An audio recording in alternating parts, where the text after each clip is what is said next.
নমস্কার, কেমন আছেন সবাই? আজকে আবার একটি ব্লগে আপনাদের সকলকে স্বাগত জানাই। আপনারা তো জানেনই যে কারণ মামার বাড়িতে এসেছি, নাম কীর্তন হচ্ছে রাধা গোবিন্দের মানে রাধাকৃষ্ণের। তো অষ্টম প্রহর হচ্ছে এক কথায় যাকে বলা হয়। তো সেই অষ্টম প্রহর উপলক্ষেই মামার বাড়িতে আসা।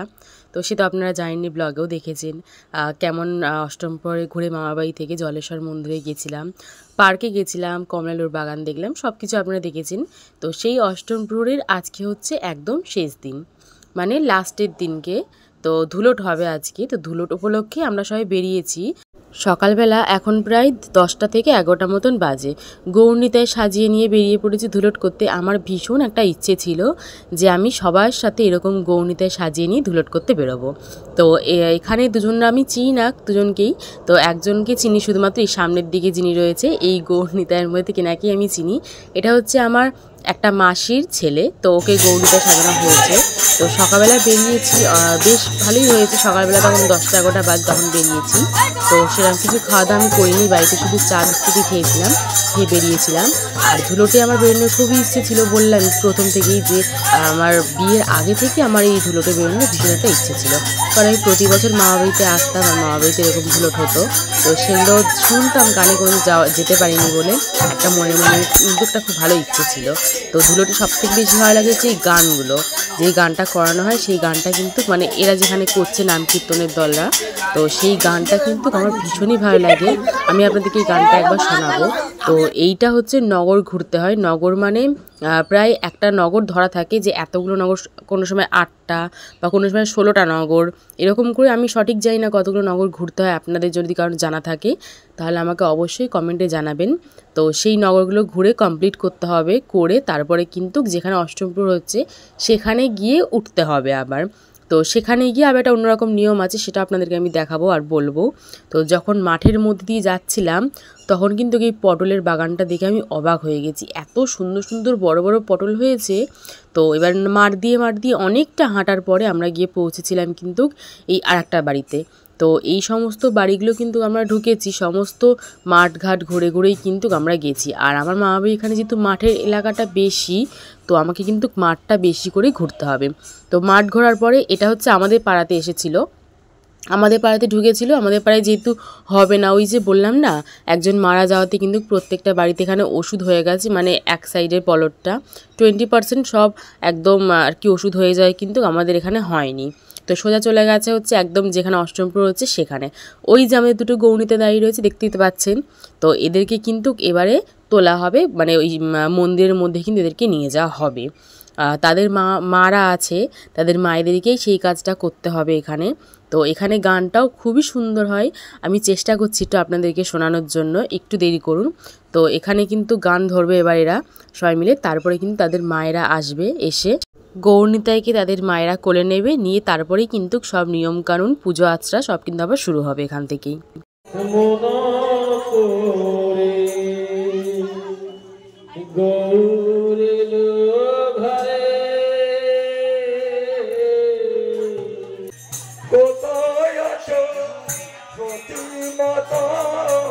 গৌর করো কোলে কোথায় আছো ছোটি মাতা, গৌর করো কোলে কোথায় আছো ছোটি মাতা, নিতাই করো কোলে কোথায় আছো ছোটি মাতা, নিতাই করো কোলে নেচে নেচে সচি মাতা গৌর নিল কোলে নেচে নেচে সচি মাতা গৌর করে কোলে নেচে নেচে সচি মাতা নিতাই করে কোলে নেচে নেচে সচি মাতা নিতাই করে কোলে কত কষ্ট পেয়ে নিতাই ঘরে ফিরে পেয়ে ফিরে কত কষ্ট পেয়ে গুণা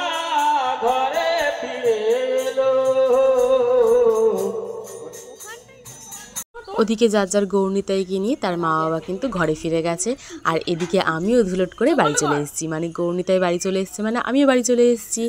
এসে কিন্তু যেহেতু আবির খেলা হয় গৌরনীতাই যখন আসে এখানে বা যখন ধুলট করতে যাওয়া হয়, তো সেই আবির কিন্তু আমিও সাথে করে নিয়ে গেছিলাম। তো আবির শেষ করিনি, আমি আর আমার এই বড় বোনও গেছিলাম, আপনার ভিডিওতে দেখে নিই প্রথম দিকে। তো আমরা দুজন মিলে কিন্তু ধুলট করে বাড়ি এসেছি। এসে ছোটো বোনও যে বাড়ি ছিলাম মানে আমার মামার ছোটো মেয়ে, তাকে কিন্তু বেশ করে আবির মাখাচ্ছিলাম আমি, কারণ ও ভীষণই কিউট আর ওকে আমার আবির মাখাতে ভীষণই ভালো লাগে। তো বেশ ভালো করে আমরা তিনজন মিলে আবার বাড়িতে একটু আবির খেয়ে নিলাম, নিয়ে এবার কিন্তু স্নান করে লম্বা একটা ঘুম দেবো, দিয়ে ভালো করে রেস্ট নেবো, কারণ অনেকটা রাস্তা হেঁটেছি যেহেতু, তো কষ্ট কিন্তু একটু হয়েইছে।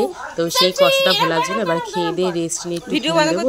তারপরে কিন্তু রাত্রির বেলা আমরা চলে গেছিলাম হচ্ছে আবারও হরিনামের সবাই ওখানে, কারণ যেহেতু গৌরনীতাই এসছে আজকে, ধুলট হয়েছে শেষ দিন আজকে, তো এখানে কিন্তু কিছু স্পেশাল গান হবে আর হাঁড়ি ভাঙা হবে। মানে যেই হাঁড়িটা এতদিন ধরে সযত্নে রেখে দেওয়া হয়, অনেক কিছু দেওয়া হয় ভেতরে, আমার ঠিক জানা নেই, তো সেই হাঁড়িটা আজকে কিন্তু এখানে ভাঙা হবে। যদিও এখানে মানে আমার মা বাড়ি এখানে হাঁড়িটা ভাঙা হয় না, রেখে দেওয়া হয় যত্ন করে আবারও, মানে হাঁড়ির মধ্যে থেকে সব বার করে, তো সেই জন্য কিন্তু এখানে হাঁড়িটা ভাঙা হবে না, কিন্তু অন্য জায়গায় কিন্তু সেই হাঁড়িটা ভেঙে ফেলা হয়। তো এবারে শুরু হবে হচ্ছে ফুলের একটা গান শুরু হবে। তো তার জন্য এখানে কিন্তু সবার হাতে মুঠোয় মুঠোয় ফুল রয়েছে, এবারে ফুলের বৃষ্টির মতন একটা গান শুরু হবে। তো এরপরে আমি আর কিছু বলবো না, আপনারা শুধু ভিডিওতে দেখবেন আর গানগুলো শুনবেন যে কেমন লাগে।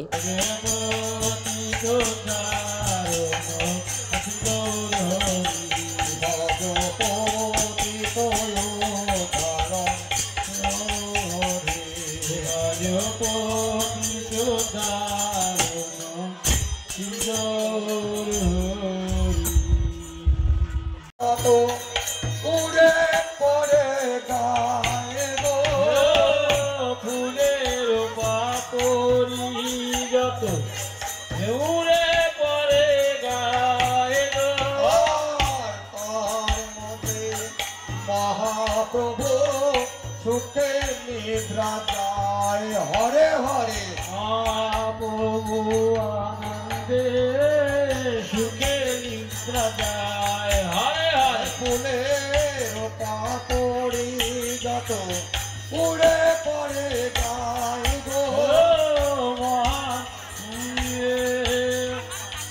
উড়ে পড়ে গায়ে গো, আর তাহার মধ্যে মহাপ্রভু সুখে নিদ্রা যায়, হরে হরে। তার মধ্যে মহাপ্রভু সুখে নিদ্রা যায়, হরে হরে। তাহার মধ্যে মহাপ্রভু সুখে নিদ্রা যায়, হরে হরে। এতক্ষণ যে হাঁড়ি সম্বন্ধে বলছিলাম আপনাদের সঙ্গে, সেই হাঁড়িটাই কিন্তু এবারে ভাঙা হবে, সরি ভাঙা না, ঢালা হবে হাঁড়িটা এবারেই।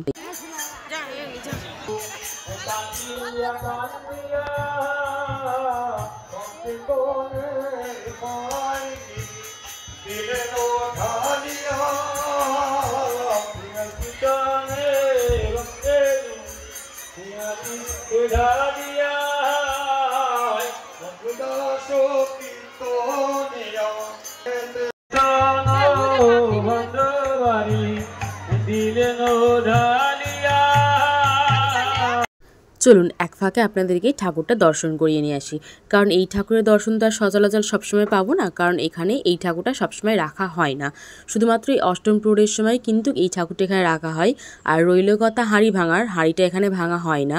হাঁড়ির মধ্যে যা যা পাওয়া যায় মানে ফুল জল যা যা থাকে ওর মধ্যে, হলুদ গোলা মাটি, গোবর গোলা মাটি যেগুলো থাকে, তো সেগুলো কিন্তু যদি একটু মাটিতেও পড়ে থাকে সেটাও যদি নিয়ে আমরা আমাদের মাথায় ঠেকাই, তাতেও কিন্তু অনেক একটা ভাগ্যের ব্যাপার, সেই জিনিসটা পাওয়ারও একটা ভাগ্যের ব্যাপার, সেটা সচরাচর সবাই পায় না, আমরা সকল ভক্তরা সেটা কিন্তু পেয়ে উঠতে পারি না। আমি এই জিনিসটা অনেক জায়গায় দেখেছি, তো সেখান থেকে আমি কিছুটা পেয়েছি যেটা আমি এবারে নিয়েছি। তো এখানে ভোগ বিতরণ হবে, এবারে সব পুজো মিটে গেছে, শুধু ভোগ নিয়ে এবারে কিন্তু বাড়ি যাওয়া হবে। আর আজকে যেহেতু শেষ দিন, তো আজকে কিন্তু এখানে খিচুড়ি বিতরণও শুরু হয়ে গেছে। আজকে ভ্লগটি এখানেই শেষ করছি, দেখা হবে অন্য একটি ভিডিওতে। সকলে সাবধানে থাকবেন, ভালো থাকবেন, সুস্থ থাকবেন, আর ভিডিওটি কেমন লাগলো আমাকে অবশ্যই কমেন্টে জানাবেন। আজ তবে আসি, দেখাবো অন্য একটি ভিডিওতে।